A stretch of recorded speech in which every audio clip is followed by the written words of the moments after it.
Magandang umaga mga kabebe. Magandang umaga sa iyo, Bebe Kenny. Magandang umaga rin sa'yo, Ellie Babes.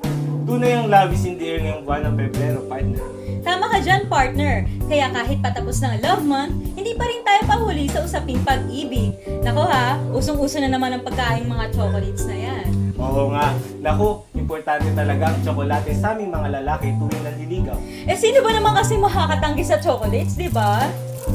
Naku, partner, nakakailan ka na yan ha. Dahan-dahan lang, baka magka-diabetes ka. Tulad ng isa nating kabebe na dating sobrang hilig sa matatamis. Tunghayan natin ang kanyang kwento.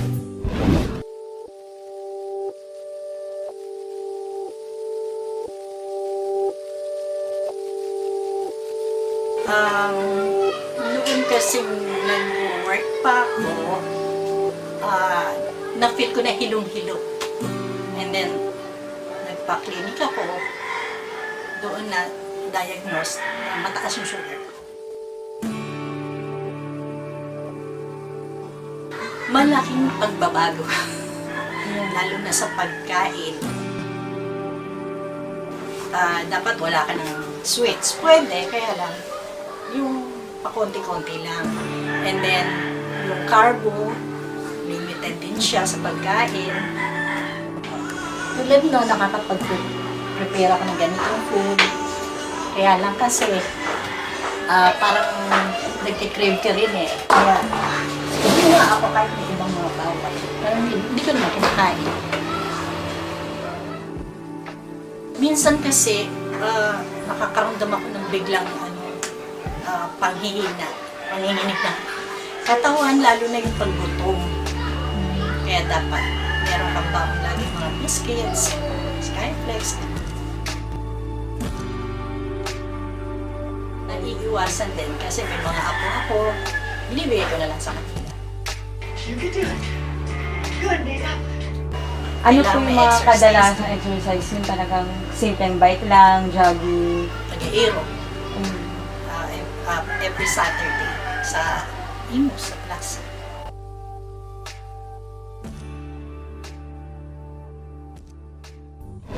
Speaking of February, syempre usapang puso yan. Kaya ang official hashtag natin for this day ay #Puso! Ang supportive naman ng audience natin dito ha, Tama ka Parks? dyan, partner. Kaya naman ngayon, mas aalamin natin ang usapang puso kasi ang puso ang sumisimbolo sa pag-ibig. Alam niyo ba na ang average human heart ay tumitibok ng 72 times per minute, 100,000 times per day, 3.6 million times per year, at 2.5 billion times during a lifetime? Ang sipag naman pala ng puso natin, partner. Tama ka dyan, Parts. Kaya ikaw ha, magtaka ka na dyan, kabahan ka na pag tumigil na yan sa pagtibok. Alam mo, partner, na curious ako kung mayroon bang scientific explanation sa mga taong nai-inlove. Ako din, Parts para malaman natin ang tukol dyan, kinapanayam namin ng isang eksperto pagdating sa ganyang larangan.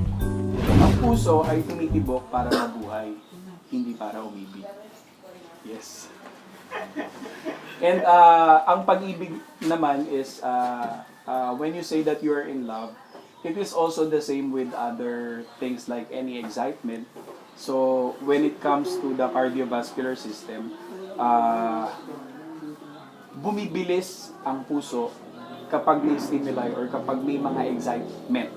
So kapag ikaw ay nai-inlove, na-excite yung puso mo, so mas bumibilis lang ng kaunti yung tibok ng puso. Ang mahirap lang dito, Parts, syempre di ba pag nagmahal ka, hindi mo naman maiwasang masaktan. Humahashtag hugot ka dyan, ha? May hangover pa ata ako, partner, sa #1 hugot movie of the year yung That Thing Called Tadhana. Napanood mo na ba yon? Ah, hindi pa. Kayo, audience, napanood nyo na ba yon? Ngayon naman, alamin natin ang common dangers na dapat pag-ingatan ng mga taong in love. Alamin natin yan kay Mr. Ryan. Depende kung kunyari, na-high blood ka dun sa boyfriend mo or sa girlfriend mo. Diba? O kaya naman, napapagod ka.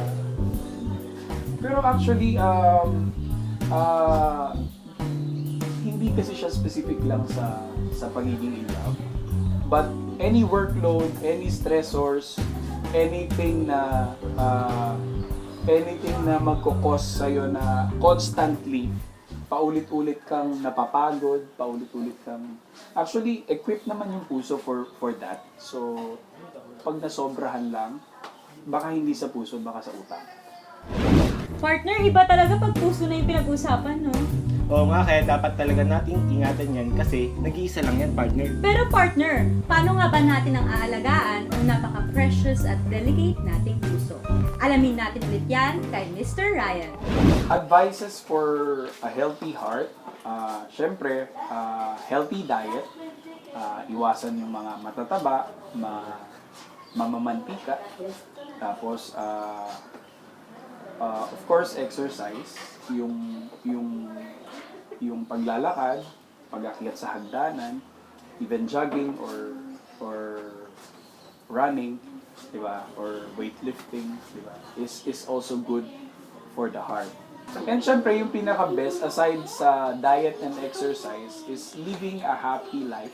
Mas, di ba? Na alam mo yung meaning and purpose ng ginagawa mo sa buhay. So, hindi ka masyadong nasistress at hindi ka masyadong naka-high blood sa buhay. Naku naman partner, ang dami nating natutunan ngayon mula kay Mr. Ryan Quirante, no? Tama ka dyan, partner.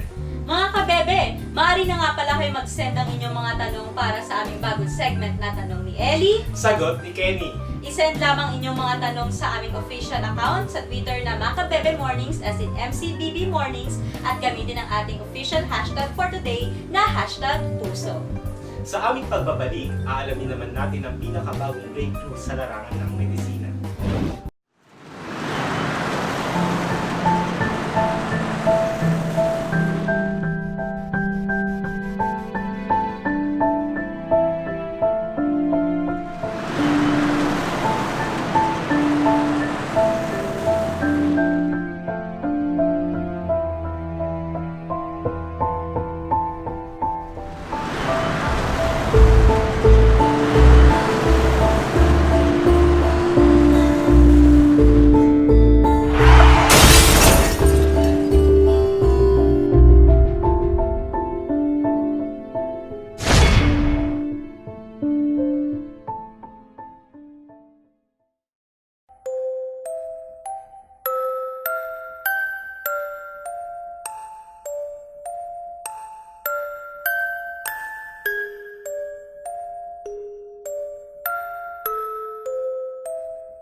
Isa sa mga pinakabagong practice para maalagaan ang ating puso ay ang makabagong simvastatin.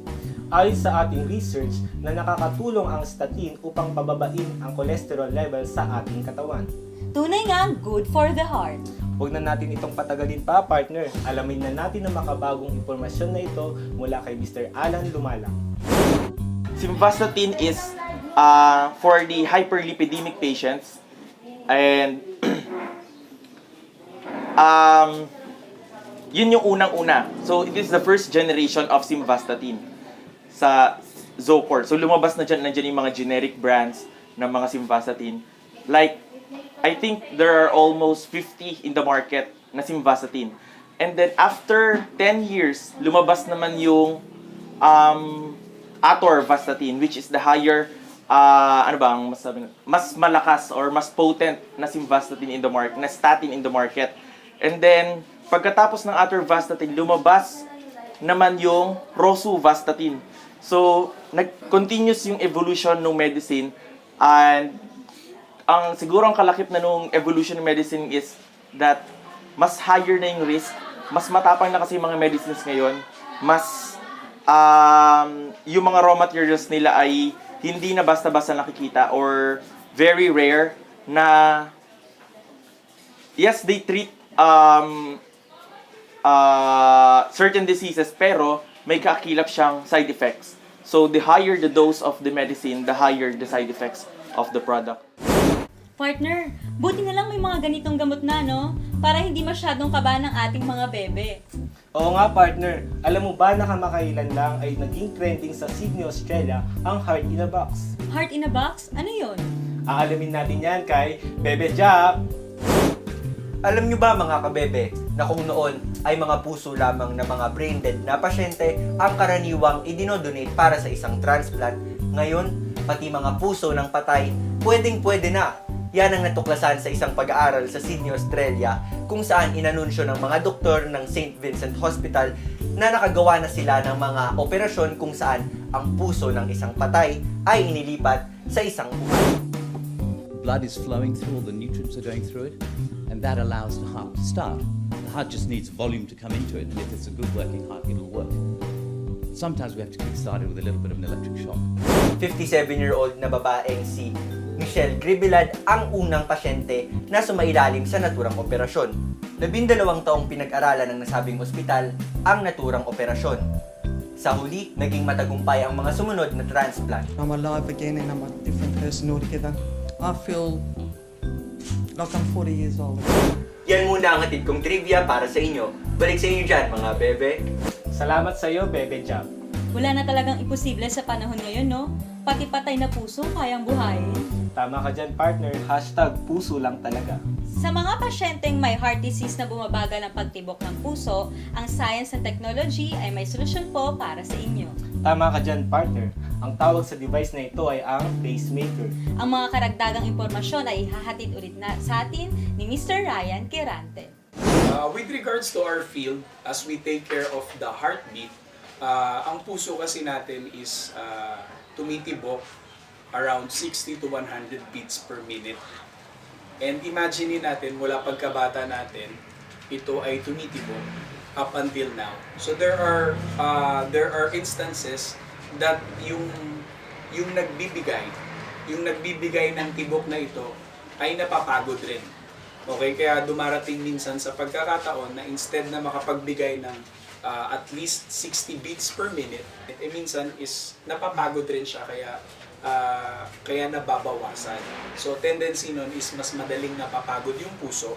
And sometimes kapag bumaba ito, usually less than 30 beats per minute, is nagkakaroon ng instances na nahihimatay na yung pasyente. Okay? So isa sa innovation na ginawa natin through cardiac pacing and electrophysiology is gumagamit tayo ng tinatawag nating pacemaker. Ang purpose ng pacemaker is hindi para magkaroon ng madaming limitations, maraming bawal. Ang purpose ng pacemaker is para ibalik tayo dun sa normal activities natin sa buhay, para tayo ay makalakad ng normal, tayo ay makagawa ng makapag-exercise ng normal, at syempre para mas umibig ng normal. Mga health risks na pwedeng makuha dahil sa lovemaking sa motel. At ang pinakabagong segment ng ating programa, ang tanong ni Ellie, sagot ni Kenny. Lahat yan sa pagbabalik ng Maka Bebe Bebe Mornings.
Partner, isa sa mga napupunong lugar tuwing Valentine's season ay ang mga motel at hotel. Naku partner, sinabi mo pa. Kaya payo namin sa mga lovebirds dyan, konting pag-iingat at alamin ang health risks bago pumunta sa motel at hotel. With regard to the sanitation and diseases that you can get from the environment when you have sexual intercourse in motels or in other places, I don't think it's wise to do sexual intercourse outside your bedroom or where there's a bed. Diba? Parang pangit naman pakinggan, it would make you look like dogs. No? Most of the diseases that you could get when you perform sexual intercourse are not actually transmitted from the environment, but it's transmitted from person to person, particularly sexually transmitted infection.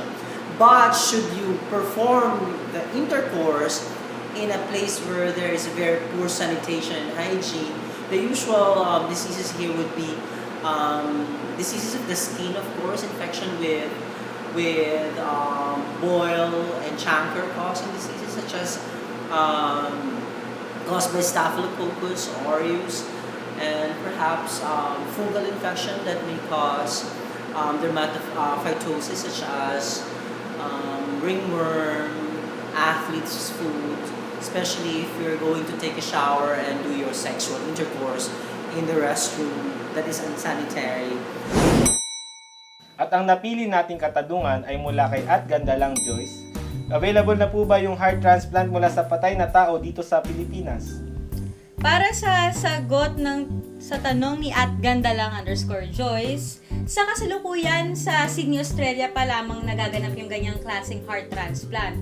Pero pinag-aaralan yung posibilidad na mangyari ito sa ating bansa. Kasi pinag-aaralan pa ng mga espesyalista dito sa ating bansa yung facilities at saka medications na maaaring gamitin nila para sa ganyang klaseng teknolohiya.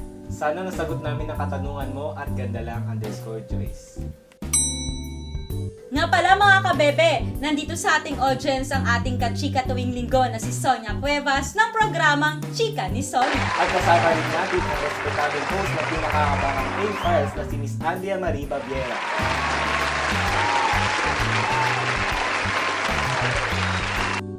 Isa na namang umagang punong-puno ng kaalaman at pag-ibig ang nagdaan. At kailangan na natin magpaalam. Muli niyo po kaming antabayanan dito sa susunod na linggo sa Makabebe Mornings with Ellie and Kenny.